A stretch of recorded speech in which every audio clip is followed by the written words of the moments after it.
The darkness of space beyond Neptune suddenly tore apart, like black fabric being ripped by invisible hands.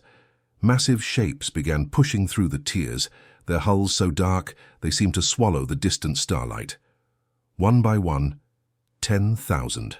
Warships of the Valthari Imperial fleet emerged from hyperspace, their arrival sending shockwaves through the solar system that made every piece of space debris tremble. The lead vessel, a monstrous dreadnought called the Dominion's Fist, stretched over 15 kilometers from bow to stern. Its hull bore the scars of 300 conquered worlds, burn marks from desperate last stands, impact craters from failed rebellions, and strange alien symbols carved into its armor by species that no longer existed. Smaller ships surrounded it like hungry wolves, each one capable of reducing a planet to ash within hours. Admiral Krex stood at the center of his command bridge, a towering figure whose reptilian ancestry showed in every line of his body. His scales were deep purple, marked with the golden tattoos that showed his rank in the Imperial hierarchy. 3 red eyes scanned the tactical displays, while his 4 arms moved with practiced precision across the control panels. Behind him, his staff of various alien species worked in terrified silence. They had learned long ago that failure meant being fed to the ship's war beasts. "Status report," Krex growled, his voice carrying the authority of someone who had personally overseen the destruction of entire civilizations. Commander Thane, a smaller Valthari with nervous energy, scuttled forward on his 6 legs. His scales were a lighter shade of purple, marking him as a lesser noble. "Admiral, long-range sensors confirm the intelligence reports. This Earth possesses only the most primitive technology. Their largest warships are laughably small, barely the size of our escape pods. We detect chemical rockets, crude nuclear weapons, and what appears to be basic laser technology." Around the bridge, other officers snickered. Lieutenant Vex, whose species had been conquered 50 years earlier, whispered to his companion, "Remember the Altarians? They at least had plasma weapons. These humans still use exploding metal tubes." Krex's satisfaction was visible as his scales shifted to a deeper, more vibrant purple. "Excellent. How many inhabitants?" "Approximately 8 billion, Admiral, all concentrated on the single world. No significant colonies detected on their neighboring planets." The Admiral's mouth curved into what might have been a smile if it wasn't so terrifying. In his centuries of conquest, he had developed a system. Small worlds died quickly, it was merciful. Large worlds like this one would be made examples of, their destruction broadcast across the galaxy to break the spirit of other species before the fleet even arrived. "Open a channel to the primitive world," he commanded. The communications officer, a blue-skinned humanoid whose homeworld had been glassed 30 years ago, activated the transmission array. "Channel open, Admiral." Krex straightened to his full 3-meter height, his voice carrying the weight of absolute authority. "Inhabitants of the 3rd planet, I am Admiral Krex of the Valthari Imperial fleet. You will surrender unconditionally within 1 solar rotation. Comply and your deaths will be swift. Resist and your world will burn for 1,000 years as an example to others who dare defy the Empire. Your children will curse your names as they die in the flames of your foolishness." The poo. Transmission cut out, leaving the bridge in expectant silence. Every species they had encountered followed the same pattern. First came denial, then desperate bargaining, then panic, and finally the pathetic attempts at resistance that only prolonged their suffering. But the response that came back was unlike anything in their experience. "Greetings, Admiral Krex." The voice was calm, measured, and spoke perfect Valthari. Not the broken dialect that conquered species usually managed, but the formal court language that even some Imperial officers struggled with. "This is Defense Coordinator Kim Daeho of the Terran Defense Network. We acknowledge your impressive arrival and the considerable effort it must have taken to bring such a magnificent fleet to our small corner of the galaxy." Commander Thane's scales turned pale with shock. No conquered species had ever spoken to an Imperial admiral with such casual confidence. The human voice continued. "However, we respectfully request a 24-hour delay to prepare our welcoming committee. We wouldn't want to disappoint such distinguished guests after all. We believe proper hospitality requires adequate preparation time. The bridge fell into absolute silence. Even the soft humming of the ship's systems seemed to quiet, as every being present tried to process what they had just heard. In 3 centuries of conquest, no species had ever asked for time to prepare their surrender. They had begged for mercy, offered tribute, threatened retaliation, or simply screamed in terror, but never this. Commander Thane's voice cracked slightly as he spoke. "Admiral, they're mocking us. This is unprecedented. Shall I begin the bombardment immediately?" Krex studied the blue-green world on his screen, his 3 eyes focusing with predatory intensity.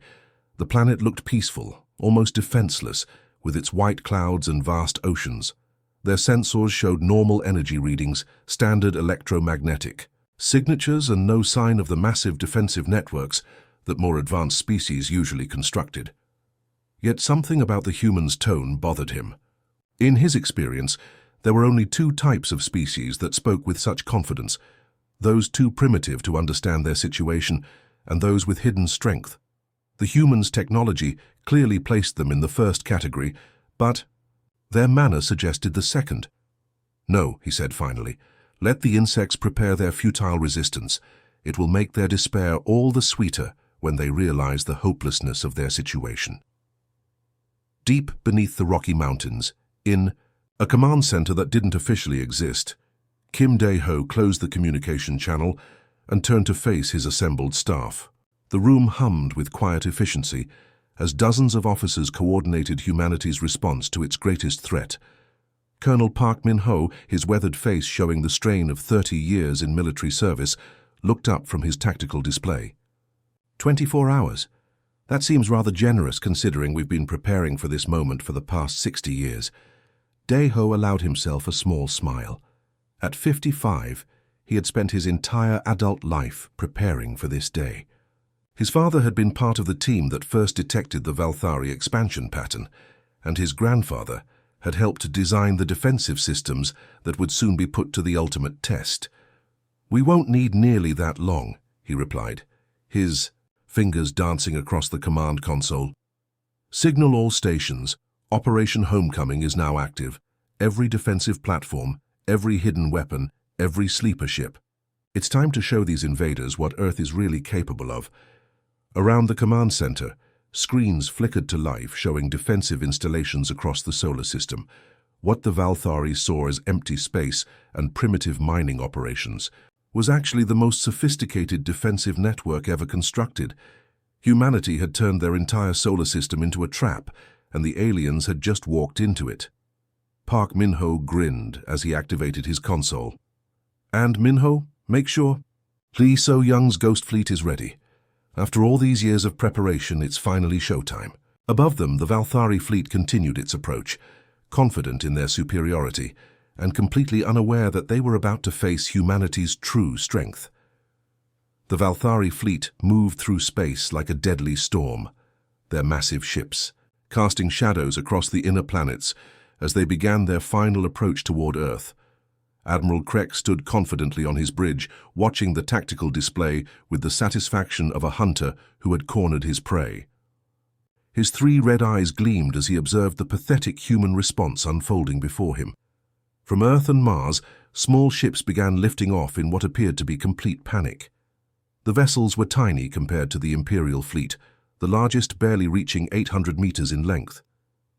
Their fusion drives flickered weakly against the darkness of space, looking like dying embers compared to the blazing power of Valthari war engines. Commander Thane's scales rippled with amusement as he counted the approaching ships. 300 vessels, Admiral, if we can even dignify them with that title. Look at their formation, completely chaotic, no tactical coordination whatsoever.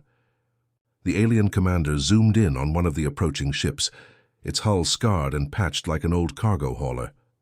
Their lead vessel is transmitting identification codes. Captain Choi Hyun-woo of the Earth Defense Force. The name sounds as primitive as their technology. Krex's mouth curved into a predatory grin. Broadcast this to the entire fleet. Let our warriors see what passes for resistance among these insects. It will be good entertainment before we begin the real work of Conquest. Throughout the Imperial fleet, alien soldiers gathered around viewing screens to watch the approaching human ships. Laughter echoed through 1,000 bridges as the Valthari warriors pointed out the obvious flaws in human ship design, the inefficient engine configurations, and the laughably weak weapon signatures. What none of them realized was that every sensor scan they performed, every tactical analysis they conducted, was being carefully monitored and recorded by the very ships they were mocking. Captain Choi Hyun-woo sat in the cramped command center. Of the New Soul, a ship that looked like it had been cobbled together from spare parts and held together with hope. The bridge was deliberately small and cluttered, with exposed wiring and jury-rigged systems that would make any engineer cringe. But beneath the carefully maintained facade of desperation, the ship hummed with cutting-edge technology that would have impressed even the Valthari. "Status report," Choi said, his voice calm despite the magnitude of what they were attempting. Lieutenant Yoon-hai Jin, a young officer who looked barely old enough to serve, monitored multiple screens showing the alien fleet's movements. "They're eating it up, Captain. Every single scan is focused on our decoy fleet. Their sensors are completely ignoring everything else in the system." Behind them, the ship's engineering officer, Chief Petty Officer Nam Gi-hun, grinned as he watched the power readings. "The holographic projectors are working perfectly. To their sensors, we look like we're running on backup power and prayers." Choi allowed himself a small smile. The New Soul and her sister ships were masterpieces of deception. Their outer hulls were designed to scatter sensor beams in specific patterns, creating false readings that showed exactly what the aliens expected to see. Primitive fusion reactors, basic metal armor, and weapon systems that belonged in a museum. The reality was far different. Beneath the fake hull plating lay metamaterial armor that could deflect energy weapons, quantum processors that could calculate faster than light travel, and weapons that hadn't been invented when the aliens began their conquest of the galaxy. 18 minutes to the asteroid belt, Yoon reported. "All decoy ships are maintaining formation. The aliens are following exactly as predicted." Throughout the solar system, the real defenders of Earth watched the deception unfold with professional satisfaction. On Ceres, the largest asteroid in the belt, Commander Oh Sung-min stood in a command center that had been carved from solid rock 50 years earlier. Above him, the asteroid's surface looked like any other mining operation. Conveyor belts, processing facilities, and the occasional cargo ship carrying refined metals to the inner planets. But a kilometer beneath the surface, in chambers that had taken decades to excavate, the most powerful weapons ever built by human hands waited in silence. Railguns that could accelerate projectiles to 30% of light speed. Particle beam arrays that could slice through starship armor like paper. And deep in the asteroid's core, a quantum singularity generator that could create artificial black holes on command. "All weapons charged and ready," reported Sergeant Kim Yoo-jin, her fingers dancing across control panels that connected to enough firepower to destroy planets. "The aliens still think we're just a mining colony." Oh Sung-min nodded, watching the tactical display that showed the approaching fleets. "Perfect. Let them come closer. The longer they focus on the decoys, the better our chances become." Similar scenes played out across the solar system. On Europa, beneath kilometers of ice, Colonel Han Ji-woo commanded a hidden fleet of warships that had been constructed in secret over the past 30 years. The ships were sleek and deadly, their designs based on technology that Earth scientists had reverse-engineered from crashed alien scouts. "Hull integrity at 100%, reported his executive officer, Major Kim Soo-jin. "All ships report ready for immediate launch. The ice camouflage is holding perfectly." Han looked up at the frozen ceiling above them, knowing that in minutes it would split open to reveal the hidden fleet. "Remember, stay silent until the signal. We get one chance at surprise and we're not going to waste it." Around Jupiter, Major Lim Tai-hyun sat in what appeared to be a simple atmospheric research station, one of dozens scattered around the gas giant's turbulent atmosphere. But hidden within the station's hull were gravity well generators, devices that could manipulate space-time itself to create crushing gravitational fields. Gravitational lenses are calibrated and ready, his chief scientist Dr. Park Hyorin reported. We can create fields strong enough to compress their hulls into metal cubes. Even Earth's moon had been transformed. What looked like a normal satellite was actually a hollow shell concealing the most powerful weapons platform ever constructed. Admiral Song Yun-ji commanded the lunar defense grid from a command center built into the moon's core, surrounded by weapons that could sterilize continents. Quantum disruptor array is fully charged, reported her weapons officer, Captain Lee Dong-hyun. One shot from this and their flagship will simply cease to exist.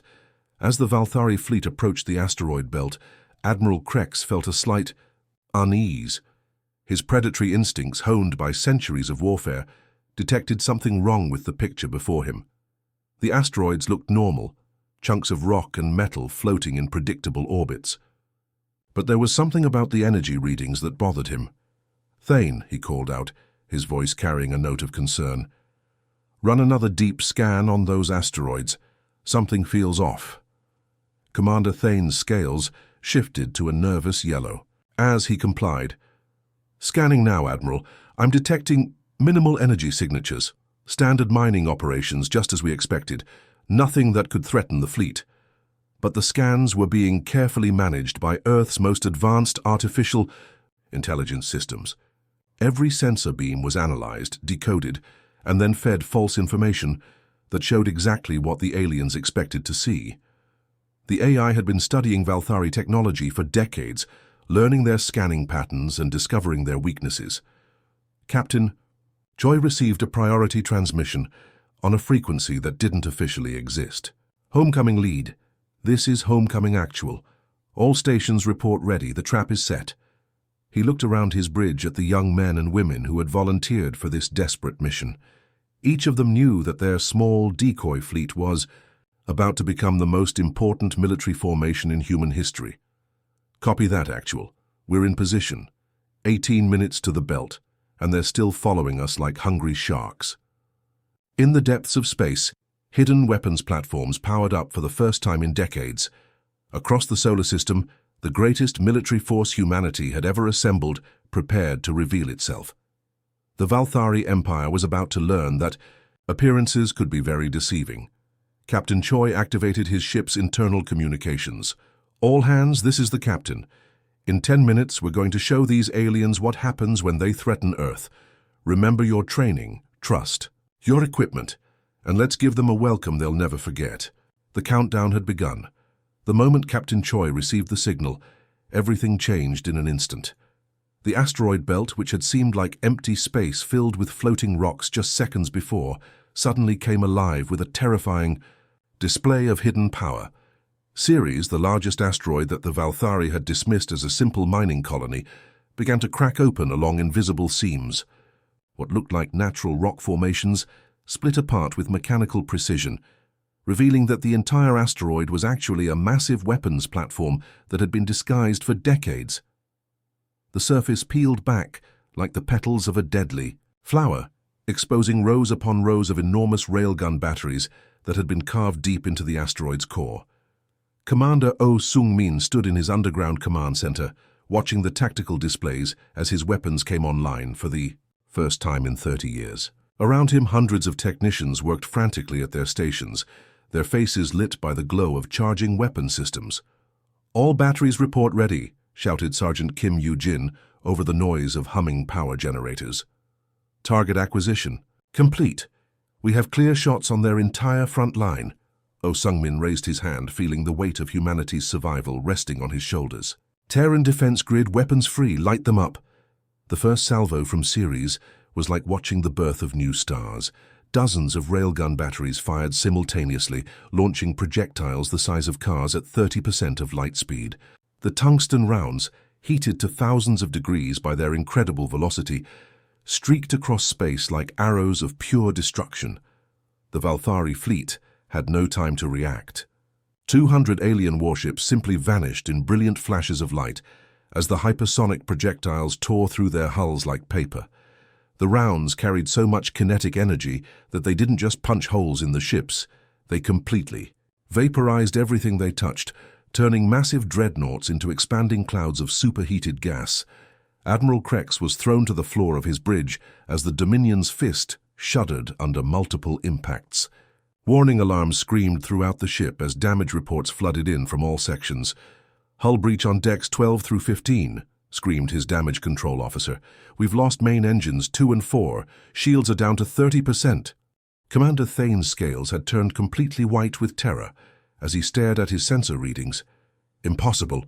These energy signatures. Admiral, they're using gravitational manipulation technology. The humans have weapons that can bend space itself." But the asteroid belt was just the beginning. Around Jupiter, nearly 1 billion kilometers away, Major Lim Tae-hyun activated systems that the Valthari couldn't even comprehend. What they had assumed were simple atmospheric research stations suddenly revealed their true purpose as the most advanced gravity manipulation devices ever created. "Gravity well generators online," Lim announced calmly into his communicator, as if he were discussing the weather instead of unleashing forces that could crush planets. "Target the enemy cruiser formation. Show them what real power looks like." The effect was immediate and horrifying. Dozens of Valthari ships found themselves caught in artificial gravitational fields that increased their weight by thousands of times in mere seconds. The aliens watched in terror as their own vessels began to collapse under impossible gravitational forces, their hulls crumpling like tin cans being squeezed by invisible hands. The screams of dying Valthari filled the communication channels as entire crews were crushed by their own ships. Some vessels tried to escape by firing their engines at maximum power, but the gravity wells were too strong. The harder they tried to flee, the more their ships tore apart under the competing forces. "Jupiter Defense Platform is online," Lim reported to Earth Command with professional calm. "Enemy fleet cohesion is breaking down. They're trying to scatter, but there's nowhere for them to run." From Europa's icy surface, massive chunks of frozen water began to split and slide away, revealing the hidden shipyards that had been concealed beneath Jupiter's moon for over 3 decades. Colonel Han Ji-woo stood on the bridge of his flagship, the Seoul Vengeance, watching as his secret fleet emerged from their hiding places. These weren't the primitive vessels the Valthari had been mocking. The ships that rose from Europa's depths were sleek predators, their hulls covered in adaptive armor that shifted and flowed like liquid metal. Their engines burned with a cold blue fire that spoke of technology far beyond anything the Empire had encountered. "This is Europa Strike Force launching," Han announced, as his fleet accelerated toward the scattered alien ships. "All vessels, target their command ships first. Cut off the head and the body will die." The human ships moved with a grace and speed that defied physics as the Valthari understood it. They weaved between enemy fire like dancers, their adaptive hulls absorbing and redirecting energy weapons that should have destroyed them instantly. When they fired back, their weapons carved through Valthari armor as if it were made of cardboard. Captain Lee Min-jun, commanding the destroyer Busan Thunder, watched his targeting computer lock onto an enemy battle cruiser. "Quantum torpedo! Away!" he called out, launching a weapon that existed in multiple dimensions simultaneously. The torpedo phased in and out of normal space as it approached its target, making it impossible for the alien point defense systems to track. When it struck the battle cruiser's hull, the explosion didn't just destroy the ship, it erased it from reality itself, leaving only empty space where a massive warship had been seconds before. Admiral Krex stumbled through his damaged bridge, trying to understand how his unstoppable fleet was being torn apart by creatures he had dismissed as primitive insects. Half his ships were already gone, and the humans were just getting started.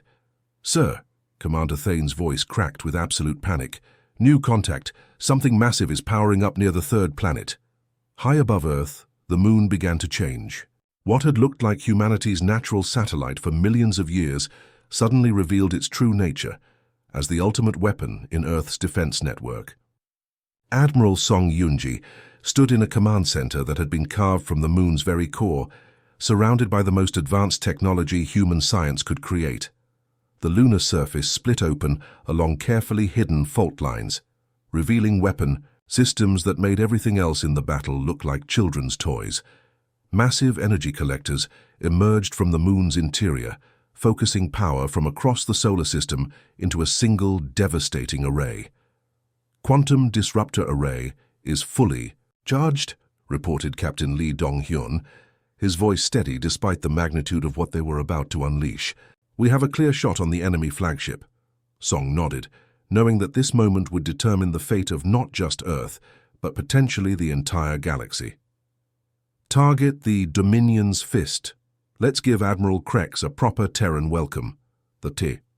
Moon began to glow with an inner light that was visible from Earth's surface. Citizens in the night hemisphere looked up to see their satellite burning like a newborn star, not knowing they were witnessing the activation of humanity's ultimate weapon. On the bridge of the Dominion's fist, every sensor was screaming warnings. As energy readings climbed to impossible levels, the moon's light was so bright it overwhelmed their visual displays, forcing the crew to shield their eyes. Admiral Krex, a new voice cut through the chaos on the Valthari bridge. It was calm, confident, and carried the authority of someone who held the power of gods in her hands. This is Admiral Song Yun-ji of the Terran Defense Force. You made one critical error in your intelligence gathering. Krex looked at the burning moon on his screen, finally understanding the scope of humanity's deception. What error? He whispered. Song's voice carried a hint of satisfaction as she replied, You assumed we were primitive because we wanted you to. We've been ready for you for a very long time, Admiral. Welcome to Earth. The quantum disruptor array began its final charging sequence, and space itself began to bend around the moon as reality prepared to tear apart at the subatomic level. The quantum disruptor fired with a sound that seemed to come from the fabric of reality itself being torn apart. The moon's surface blazed with white-hot energy as the weapon channeled the power of a small star into a single, focused beam of pure destruction. Admiral Krex watched in absolute horror as the beam swept across his fleet like the finger of an angry god. This wasn't normal weapons fire. This was something that attacked matter at its most fundamental level. Valthari dreadnoughts that had survived the destruction of entire star systems simply vanished. Not destroyed, not exploded, but completely erased from existence as their atoms were torn apart and scattered into nothingness. The beam passed within a few hundred meters of the Dominion's fist, close enough that Krex could feel the energy discharge, making his scales tingle. But he suddenly realized something that made his blood run cold.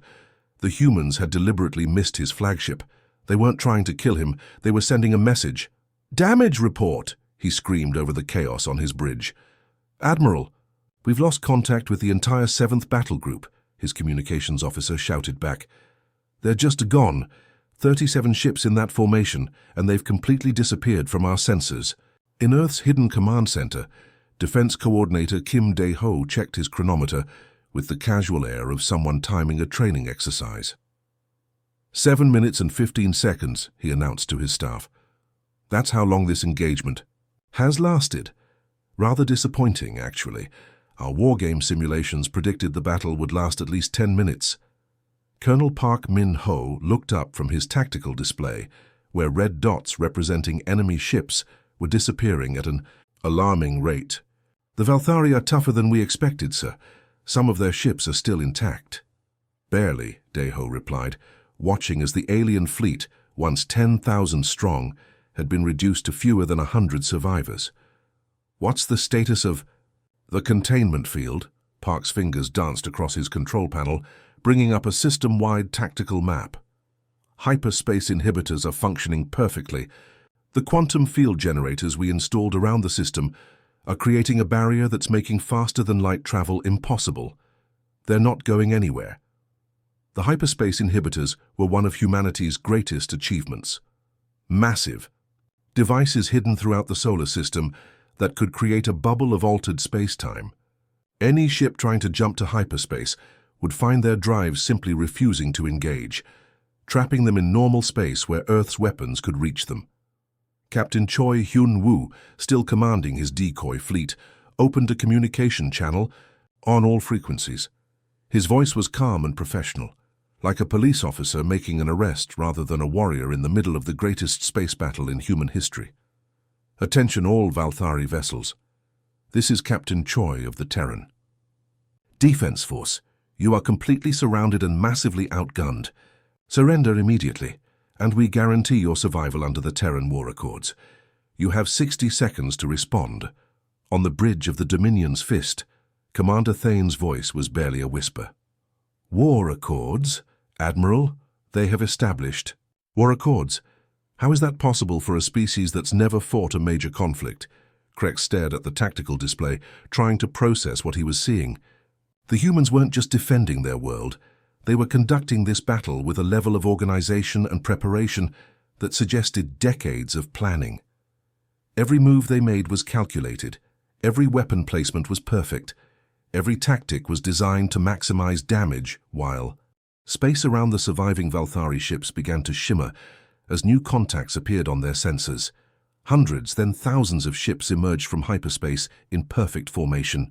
But as Krex studied the new arrivals, his 3 hearts nearly stopped beating.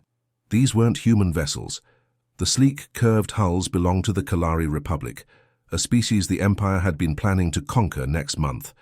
The angular, crystalline ships were from the Zorathi Federation, scheduled for invasion in 3 weeks. And the biomechanical vessels that pulsed with organic energy belonged to the Nexari Collective, who were supposed to be primitive tree-dwellers.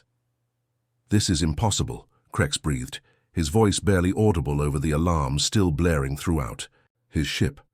You're just one world, just one species. How can you have allies we've never detected? Kim Daeho's voice cut through the bridge's chaos like a blade. Actually, Admiral, we're a coalition of 47 species and counting. You see, we've been in contact with your future targets for quite some time. Turns out, most civilizations don't appreciate being conquered by megalomaniacal reptiles. The truth hit Krex like a physical blow. The humans hadn't just been preparing to defend Earth, they'd been organizing the entire galaxy against the Valthari Empire. Every world the Empire had marked for conquest, every species they'd dismissed as primitive, had been secretly armed and trained by human military advisors. Captain Veltar of the Kalari Republic opened a communication channel, his melodic voice carrying a tone of grim satisfaction. Admiral Krex, this is Captain Veltar of the Kalari Defense Fleet. My people remember the massacre of Torthak Prime. Today, we collect the debt your empire owes us. Commander Zix of the Zorathi Federation's crystalline voice rang out next. The Zorathi have not forgotten the slave raids on our outer colonies. We stand with our human allies in this righteous cause. Even the Nexari, who communicated through biotelepathic waves, managed to transmit a message that the Valthari translation systems could understand. The trees remember, the forests remember, the Nexari remember. Today, the galaxy speaks with one voice against tyranny. Lieutenant Yun Haijin, monitoring communications from his position on the decoy ship, intercepted increasingly desperate transmissions from the surviving Valthari vessels. One message made him pause and alert Captain Choi immediately. Captain, you need to hear this. It's from one of their scout ships. The transmission was filled with static and panic. Command, this is Scout Vessel Payne's Edge. We've just completed a deep scan of the surrounding systems. Sir, the humans, they're everywhere. Every system we plan to attack has Terran defense platforms. Every world we marked for conquest has human military advisors. They've been watching us for decades. Captain Choi felt a chill run down his spine. The scope of humanity's preparation was even greater than he'd realized. Patch me through to Earth Command, he ordered. They need to know what we've discovered. Back on Earth, Kim Daeho listened to the scout ship's transmission with growing amazement. Colonel Park, pull up the Galactic Strategic Map. Show me every system where we've detected Valthari scouting activity in the past 50 years. The holographic display filled with thousands of star systems, each one marked with various colored indicators. Red dots showed Valthari targets, blue dots showed human defensive positions, and green dots indicated allied species that had joined the coalition. My God, Park whispered. We're not just defending Earth, we're defending half the galaxy. The realization was staggering. What had started as Earth's desperate attempt to prepare for invasion had grown into the largest defensive alliance in galactic history. Humanity had somehow managed to unite dozens of species against a common threat, creating a network of mutual defense that spanned thousands of light years. Admiral Krex stared at his tactical display, watching as more and more Allied ships continued to arrive. The humans had turned his greatest strength, the Empire's predictable expansion pattern, into their greatest advantage. By studying Valthari conquest methods, they'd been able to warn and prepare every species in the Empire's path. The Dominion's fist shuddered as another wave of quantum disruptor energy passed nearby, and Krex realized that his mighty Imperial fleet was now nothing more than a handful of scattered survivors, trapped in a system that had become their tomb. For the first time in 3 centuries of conquest, Admiral Krex of the Valthari Empire knew what it felt like to be completely, utterly defeated. The silence that followed the battle was more deafening than the weapons fire had been.